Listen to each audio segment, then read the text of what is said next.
My name is Emily. I never thought I'd be the kind of person to share my story with strangers. But sometimes life throws you into a storm so wild, you just need someone to listen. Before I begin, if you're watching this, I'd really appreciate it if you could like this video, subscribe to the channel, and let me know in the comments where you're watching from. It helps more than you know. Now, back to the story. The night my husband vanished, I thought I was living in a dream. Or maybe a nightmare. We'd been married for 3 years, and while things weren't perfect, I never imagined he'd just disappear. We'd had a quiet dinner at home, leftover pasta, a glass of wine, a movie we'd both seen a dozen times. He kissed me goodnight, told me he loved me, and I fell asleep with his arms around me. When I woke up, he was gone. At first, I thought he'd gone for a run. He liked to clear his head before work, especially when he was stressed. But when I checked the closet, half his clothes were missing. His toothbrush, his favorite jacket, even the old watch his grandfather gave him, gone. My heart started pounding. I called his phone, but it went straight to voicemail. I tried again and again, each time hoping he'd pick up, each time feeling my hope slip further away. I searched the apartment, desperate for a clue. That's when I found the envelope on the kitchen table. My name was written on the front in his handwriting. My hands shook as I opened it. Inside were divorce papers. No note, no explanation, just a signature at the bottom and a sticky note that said, "I'm sorry." I dropped to the floor, the papers scattering around me. I couldn't breathe. I couldn't think. How could he do this? How could he just walk away without a word? We'd promised each other forever. We'd talked about starting a family, buying a house, growing old together. Now all of that was gone. The next few days were a blur. I called his friends, his family, anyone who might know where he was. No one had seen him. His phone was off, his bank account emptied, his social media wiped clean. It was like he'd vanished off the face of the earth. People started to whisper. Maybe he was having an affair. Maybe he'd gotten into trouble. Maybe he just couldn't handle the pressure of marriage. I didn't know what to believe. All I knew was that the man I loved was gone, and I was left with nothing but questions. I tried to move on. I went to work, paid the bills, pretended everything was fine. But every night I lay awake, replaying our last conversation, searching for a sign I'd missed. Was he unhappy? Was he scared? Did I do something wrong? The silence was the worst part. The not knowing. The emptiness. 6 months passed. 6 months of loneliness, of pretending to be okay, of trying to rebuild my life from the ashes. I signed the divorce papers, packed away his things, and tried to let go. But I never stopped looking. Every time I passed a construction site, a coffee shop, a crowded street, I scanned the faces, hoping to see him, hoping for closure, hoping for anything. Then, one rainy afternoon, everything changed. I was driving home from work, stuck in traffic when I saw him. At first, I thought my mind was playing tricks on me. But there he was, standing on the side of the road, wearing a hard hat and a neon vest, covered in dust and sweat. My heart stopped. I pulled over, barely remembering to put the car in park. I got out, my legs shaking, and called his name. He turned, and for a moment, I saw the man I married, the same eyes, the same crooked smile. But there was something different, something broken. He looked at me like he'd seen a ghost. I ran to him, tears streaming down my face. "Where have you been?" I cried. "Why did you leave?" He looked away, his jaw clenched. "You shouldn't be here," he said quietly. I grabbed his arm, refusing to let go. "I deserve answers. You owe me that much." He sighed, running a hand through his hair. "It's not that simple, Emily." "Then make it simple," I begged. "Tell me the truth." He hesitated, glancing around as if afraid someone might overhear. "Not here," he said finally. "Meet me after my shift. There's a park down the street. I'll explain everything."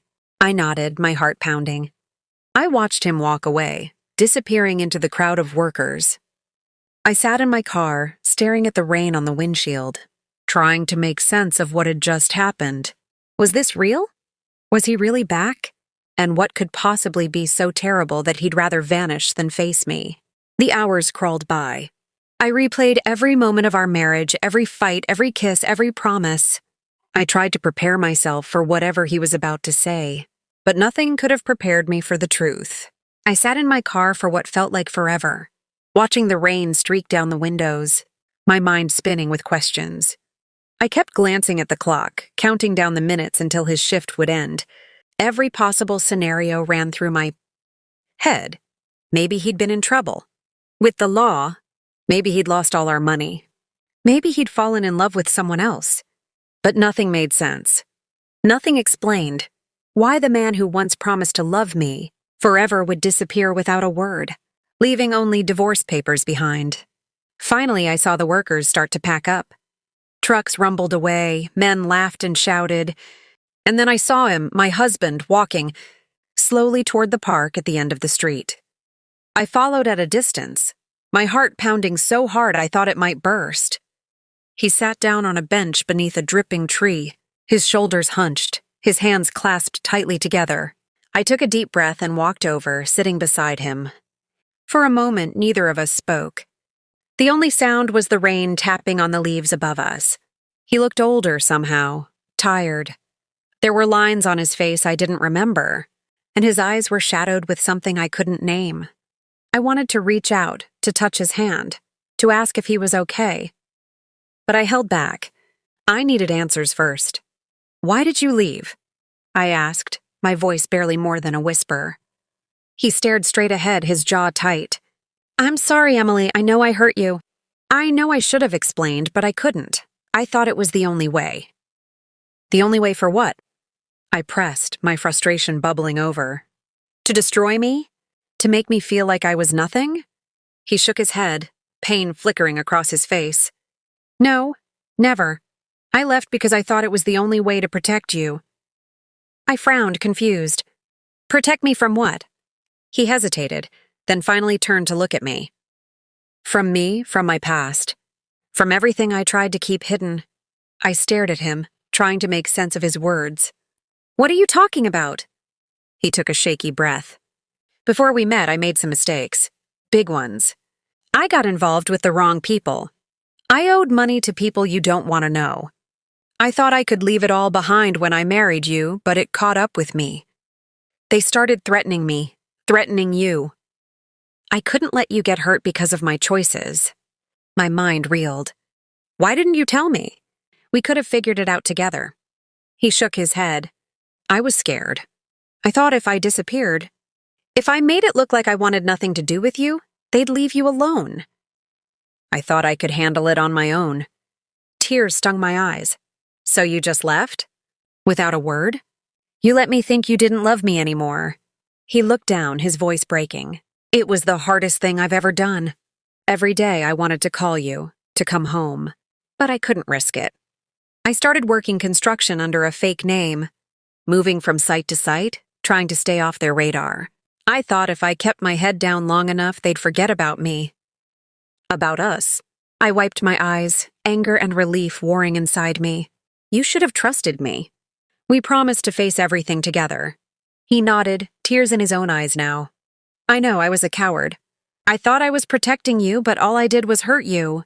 We sat in silence for a long time, the rain easing to a gentle drizzle. I tried to process everything he'd told me. Part of me wanted to scream at him, to tell him how much pain he'd caused, but another part of me understood.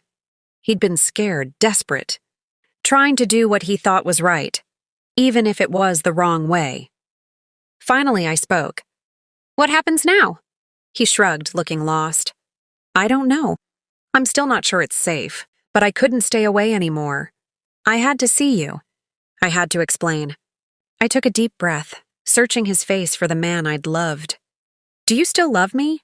He looked at me, his eyes shining with hope and regret. I never stopped.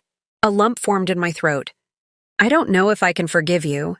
Not yet, but I needed to hear the truth." He nodded, accepting my words. "I'll do whatever it takes to make it right. Even if that means letting you go." We sat together in the fading light. Two people changed by pain and secrets, but still connected by something deeper. I didn't know what the future held. I didn't know if we could ever go back to the way things were.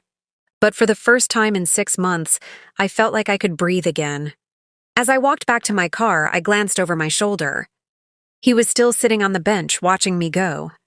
I knew it would take time to heal, to rebuild trust, to decide if we had a future together. But at least now I had answers. At least now I knew the truth. The days after our meeting felt surreal. I kept replaying his words in my mind, trying to fit the pieces together. I wanted to be angry, to hold on to the pain, but the truth was more complicated than I'd ever imagined. He hadn't left because he stopped loving me. He'd left because he was terrified of what his past could do to our future. That didn't erase the hurt, but it changed the way I saw everything. I didn't tell anyone I'd found him. Not my friends, not my family. I needed time to process, to decide what I wanted. I went to work, came home, and tried to live my life as if nothing had changed. But every time I closed my eyes, I saw him, sitting on that bench, his face etched with regret and hope. A week later, I got a letter in the mail. There was no return address, just my name written in his handwriting. My hands shook as I opened it. Emily, I know I don't deserve your forgiveness. I know I broke your heart, but I need you to know the whole truth. The people I owed money to, they found me again. They threatened to hurt you if I didn't disappear. That's why I left so suddenly. I thought if I signed the divorce papers, if I made it look like I'd moved on, they'd leave you alone. I've spent the last 6 months working to pay them back. Every cent. I'm almost free. I just need a little more time. If you can find it in your heart to wait for me, I promise I'll come back. I'll make things right. But if you can't, I'll understand. You deserve happiness even if it's not with me. Love always. James. I read the letter over and over, tears streaming down my face. For the first time, I understood the depth of his sacrifice. He hadn't just left me. He'd given up everything to keep me safe. The anger I'd been holding on to melted away, replaced by a bittersweet ache. I wrote back, telling him I understood, that I was proud of his courage, that I would wait as long as it took. I mailed the letter to the construction site, hoping it would find him. Weeks passed. I didn't hear from him, but I kept hoping. I started to rebuild my life, not as a woman abandoned, but as someone who had survived. I went out with friends, picked up old hobbies, and slowly, the world started to feel bright again. Then one evening, there was a knock at my door. My heart leapt into my throat. I opened it to find James standing there, thinner than I remembered, but with a light in his eyes I hadn't seen in years. "I'm free," he said, his voice trembling. "It's over. They're gone. I paid them back every cent. I'm finally home." I threw my arms around him, sobbing with relief. For the first time in months, I felt whole again. We sat together on the couch, talking for hours. He told me everything, how he'd lived in fear, how he'd worked day and night to pay off his debts, how he'd watched over me from a distance to make sure I was safe. He apologized again and again, but I could see the truth in his eyes. He had never stopped loving me. It wasn't easy to rebuild what we'd lost. There were still scars, still moments of doubt and fear. But we faced them together, one day at a time. We went to counseling, talked through our pain, and slowly, trust began to grow again. Looking back, I realized that love isn't always easy.